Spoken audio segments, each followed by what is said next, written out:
श्रां श्रीं श्रू शनैश्चराय नमः। ॐ श्रां श्रीं श्रू शनैश्चराय नमः।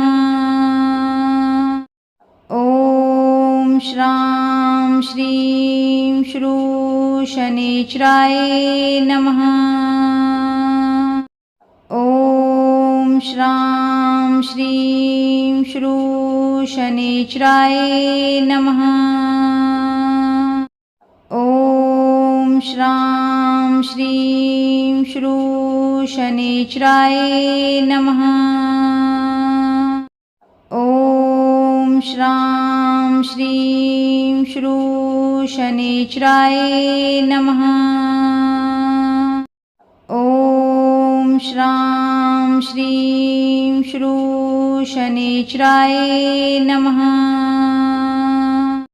ॐ श्रां श्रीं श्रू शनैश्चराय नमः।